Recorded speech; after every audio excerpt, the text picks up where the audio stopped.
Welcome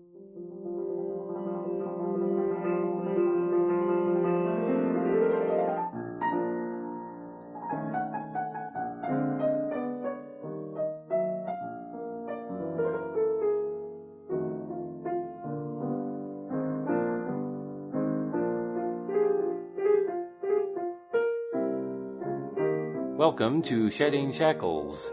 Today's topic is God's life of motion and rest.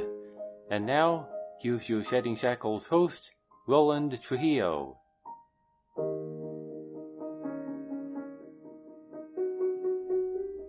No one said it better than Augustine when he said, "You made us for yourself, O Lord, and our hearts are restless till they find rest in you."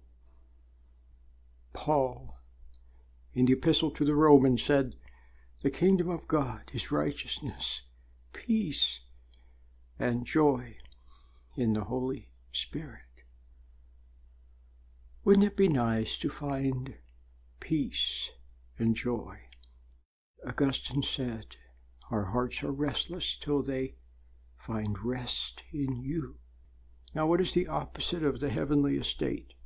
It's the hypnotic state. That's right. The hypnotic state of wanting things, of moving toward things nervously, excitedly, angrily, moving toward things that have been suggested to you, goals, promises, and you daydream of them, and then you move anxiously, nervously, excitedly, angrily toward them. And then when you obtain them, you do not have rest. All you have is a temporary release of tension. And then, once again, the commands, the cues, the suggestions. And soon the outside objects take over. There it is.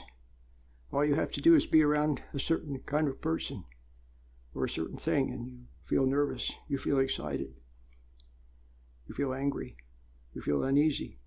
You've got to have rest. So you reach, always reaching for cigarettes, for marijuana, for food, for alcohol, for more things to buy, endlessly pursuing goals.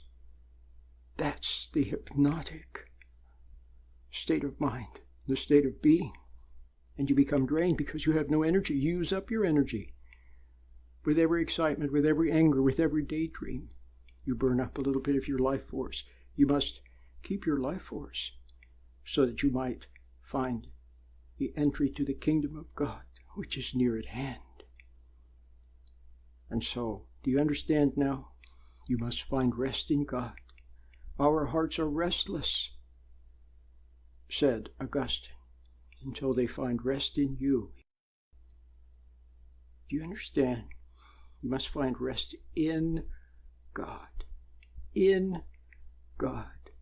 In the kingdom of heaven. In Christ. In the Spirit. And to be in God and in the Spirit, you cannot be in the hypnotic state. That's why you can't find God through intellectual reasoning. You can't find God in a book or in a building or in someone else's words or from an expert or anywhere except within.